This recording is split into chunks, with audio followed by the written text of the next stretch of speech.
with our staff, it's fascinating to meet staffers who first came in through a workshop or a class and then became so engaged with LIBRE, they believe so strongly in the mission that they decided to apply either to be a part-time staffer, eventually a full-time staffer, and now they're managing a strategy for an entire region.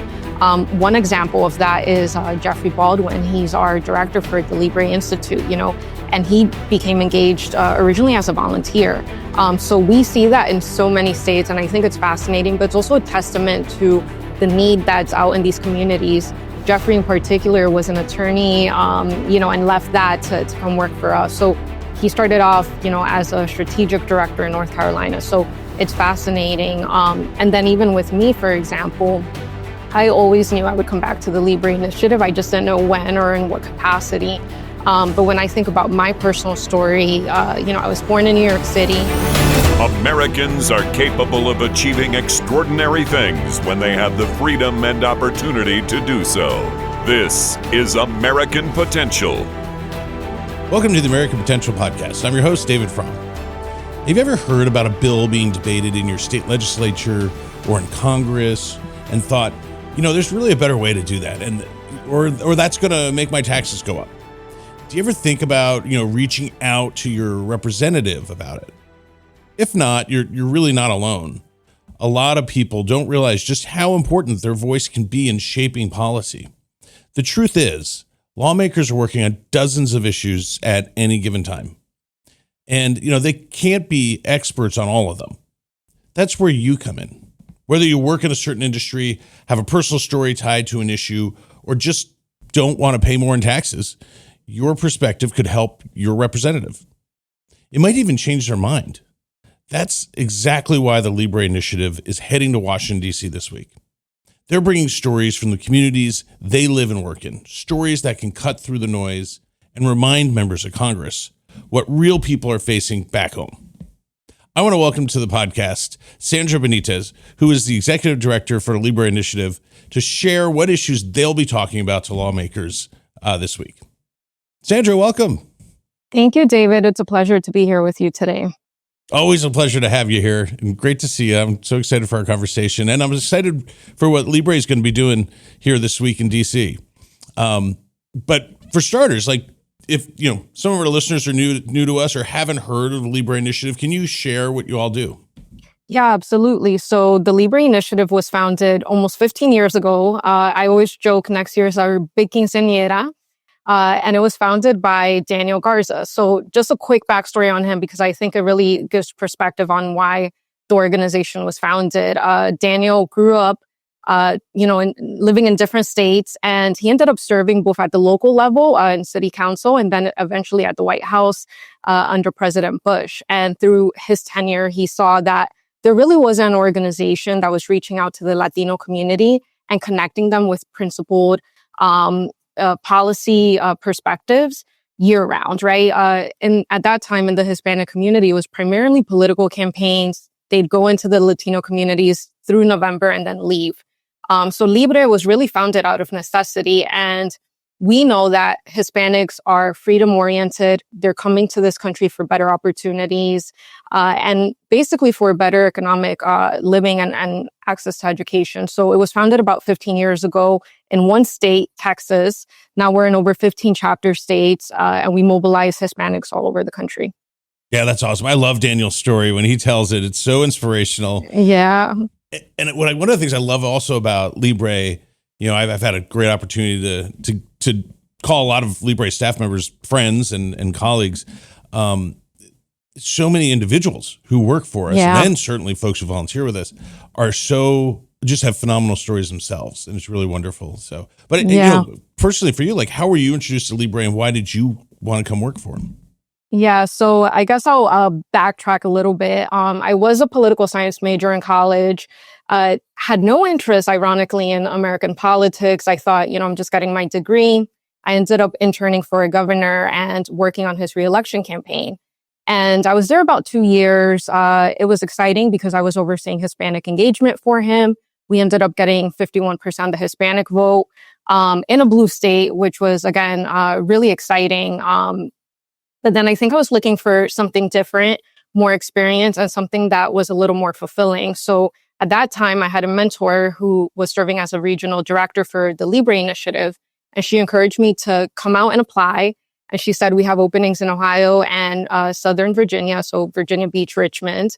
I applied and obviously accepted the role. But one thing I'll mention, David, that's very different with the LIBRE initiative from my previous work on political campaigns is we were talking about specific policies and connecting the Hispanic community to those policy and outcomes versus talking about a candidate.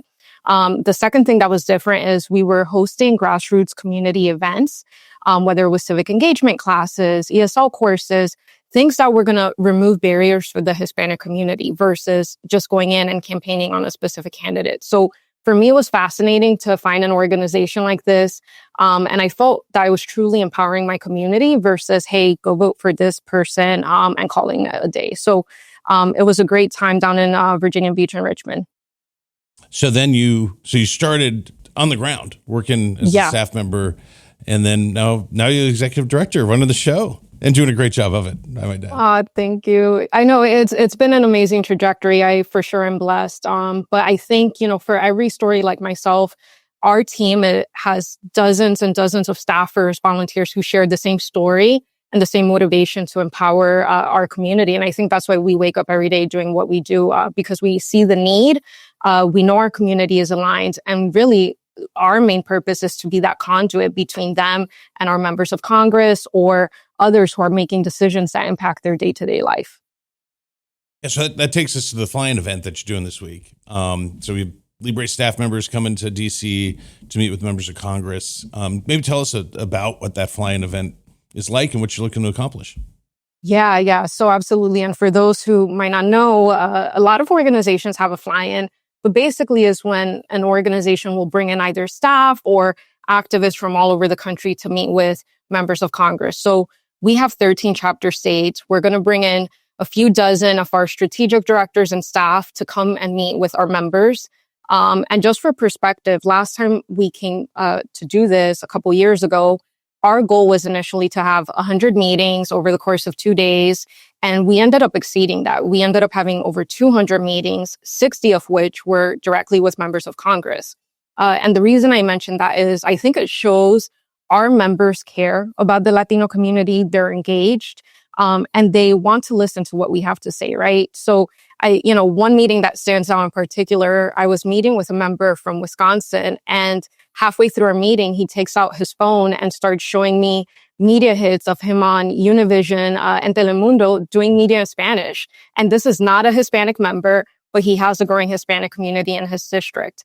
So it's really a good way for us to kind of share back the feedback with them, thank them for either voting or sponsoring any piece of legislation that the Latino community is aligned with, and then also bring any resources or information to their attention. So, for example, our sister organization, the LIBRE Institute, conducts an annual poll. And what we saw before the One Big Beautiful Bill was passed was that 90% of Hispanics were against a tax hike, and that they felt it would be really breaking for their day-to-day budget. And so that's one thing that we, for example, lobbied on. So it's going to be great. We're hoping to have over 100 meetings over the course of 2 days. That's awesome. So Congress, recently was able to get the One Big Beautiful Bill passed and over the line. What were some of the things in that major piece of legislation that LIBRE is supported? Yeah, absolutely. So I'll take it back to 2017 when TCJA was first enacted. This directly benefited the Hispanic community. After it was passed, we saw record low unemployment rate for Hispanics, and it really stimulated the economy for them, right? They were opening businesses at a higher rate than previous years, and they were really able to kind of give back and pour back into the economy. So what we supported in particular was protecting the standard deduction, locking in the tax rates, and protecting the 1099 small business expensing. But like I said, I think when speaking to Latinos on the ground through our grassroots events that we've been having all year round on this, a lot of them were fearful if we didn't pass this bill, they were going to see higher taxes, but then it was going to prevent them from really chasing those economic opportunities, whether it's starting that next small business or sending their kid to that summer camp, right? So these are real Americans, and Latinos are no different than other Americans who really are trying to save and provide for their families. So, I always associate with LIBRE, one of the things I think that they're so powerful in bringing to life for people is like, it's, the embodiment of the American dream. There's so many folks who work on staff or activists who interact with us who have just done that in their life. Like they've lived it. They some of them come from communist countries even, or, they've grown up without much at all and have created amazing businesses and are, just succeeding in a great way, great families. So I always love a lot of LIBRE stories, but the economy ends up being one of the core issue, and because it leads to achieving the American dream. So what are you all going to be talking to lawmakers about with regard to the economy?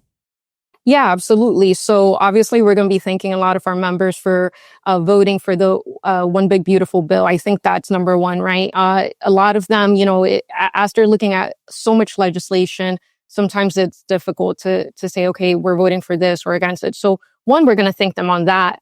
But outside of that, along the economic line, the REINS Act.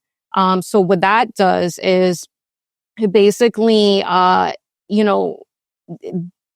previous to this, right, federal agencies would try to regulate, and what this does is it gives that authority back to Congress. So for example, if there's a federal regulation that's being passed and it has over 100 million in economic impact annually, this will require congressional approval. And I think what a lot of Americans don't realize is this is what the founding fathers intended. They never intended for these types of regulations to come out of federal agencies. So that's a big win, not only for Latinos, but for all Americans. So we're there to basically remind Congress of that. And then other than that, the DOJGAR Act as well. So with that piece of legislation, it's basically requiring better accounting of how federal funds are being spent. What we found was last year alone, there was over 160 billion in improper payments due to clerical mistakes and administrative mistakes. So these are common sense things, right? If you're working on your personal household budget, you would make sure you have good accounting, and you would make sure you check, either with your partner or whoever's running your home with you. So it's no different with government, right? It's just us making sure that we have those systems in place to save the American taxpayer money. Yeah, those are great things that we've talked a lot about on the show. Each of those priorities. I mean, folks, if you're watching this and you want to go back and see an in-depth episode or 4 on the REINS Act, or certainly DOJ, we have some more. I think we're coming up on our 14th, 15th episode on DOJ. But they're such important issues. I mean, I think you hit on exactly why those things are important, especially REINS, is we're restoring kind of the constitutional balance with with that kind of legislation where, we're saying, hey, legislators should be the ones who are authorizing large expenditures, not just kind of semi-unaccountable, not always unaccountable, bureaucrats and agencies. Yeah, well, they're not elected, right? So why would they have full authority over that? So yeah, it makes sense. Absolutely. Yeah. So, I go back to you really associating pursuing the American dream with LIBRE's voice. Are there other issues or other things that you think Congress should be working on that really will help people achieve their American dream? Because I think a lot of people feel like it's getting harder and harder, and it just from decades ago, it seems harder and harder. So what are some of the things that Congress can do to turn those dreams into reality? Yeah, absolutely. And one thing I'll mention, David, in our LIBRE Institute poll, what we found was that over 70% of Hispanics still believe the American dream is attainable. So you have a community that's really excited to be here.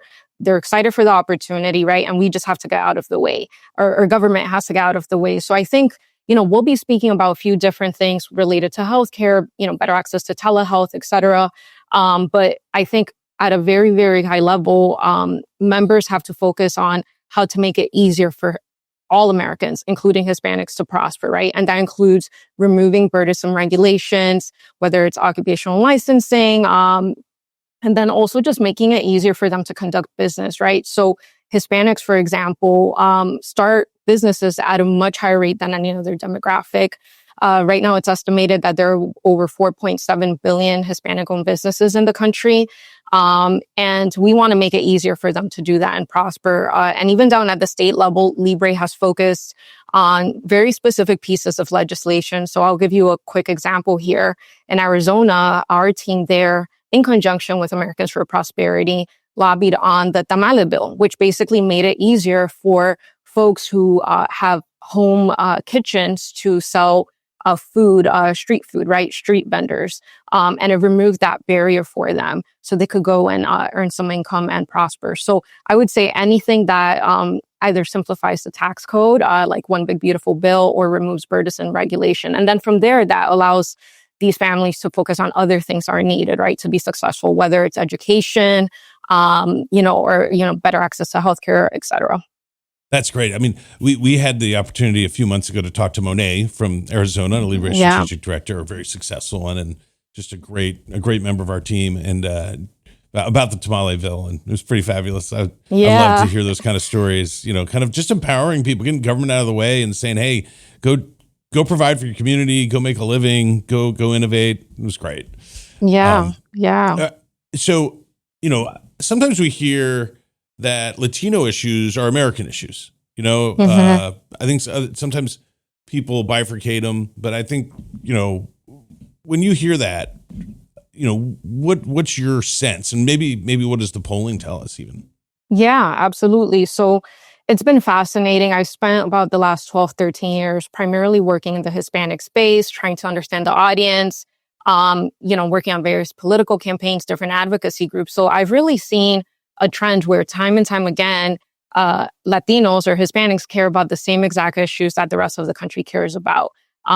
Yes, immigration and some of these other pieces are important, but usually it's always the economy as the number one issue. And I'll give you an example with the LIBRE Institute. What we saw the last 3 years that the LIBRE Institute conducted polling was that economy and inflation was at the top of the list. And again, that's why passing the one big beautiful bill and signing that into law has been so important. So if there are any listeners who want to build these relationships with Hispanics, and who want to, get them to come out and volunteer with either Americans for Prosperity or the LIBRE initiative, I would say, reminder is the same issues are affecting you, right? Whether it's the economy, or lack of educational options, are the same exact things are affecting Hispanics. So taking that first step and just meeting with them is key. Yeah. So if someone wanted to get involved with the LIBRE initiative, what's the best place for them to go to do so? Yeah, absolutely. So we have a website and it's blibre.org. And then you can also follow us on Twitter. So it's the LIBRE Initiative, at the LIBRE Initiative, and just follow us there. Sign up. You could join to sign up our newsletter, or even check out who the best point of contact is in your state.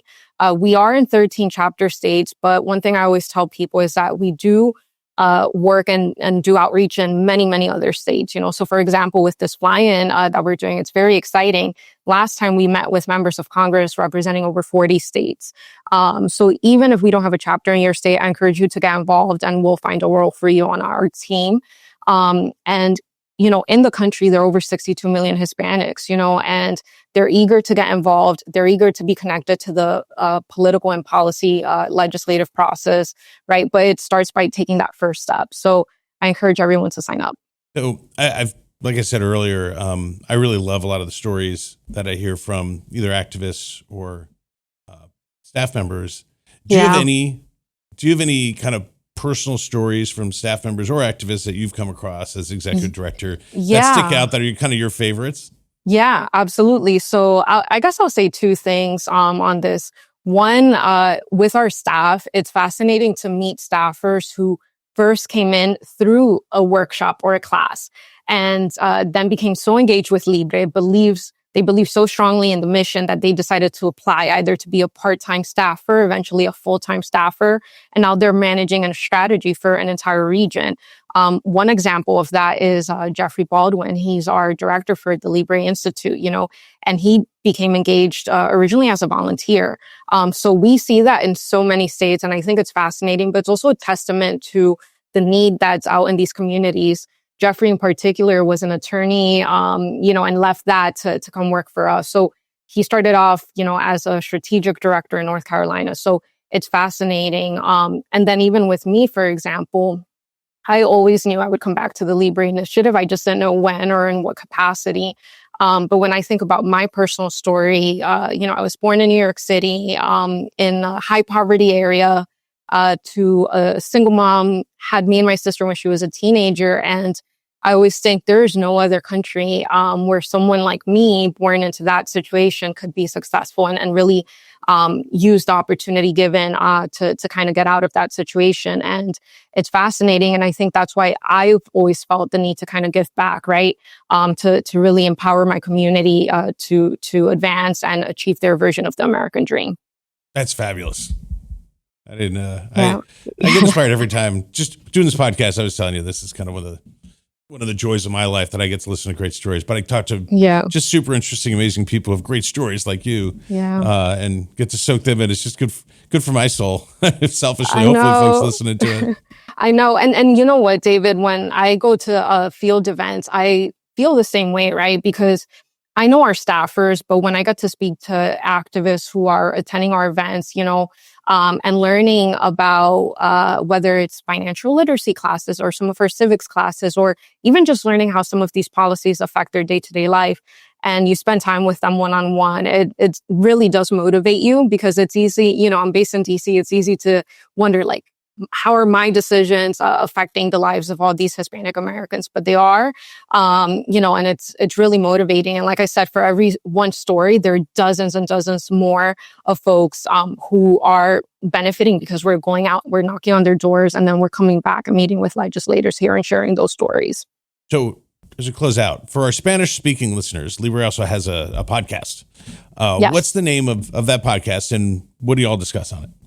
Yeah, so it's called Sabor a Freedom, which translates to Taste of Freedom. And really, on the surface, it seems less policy focused, but really we have various guests on there who all have compelling stories, but really shared their story of freedom, right? And again, how the freedom and opportunity that's provided in this country has allowed them to achieve their American dream. And we've had LIBRE staffers on there. We've also had celebrities from, Latin America, famous musicians.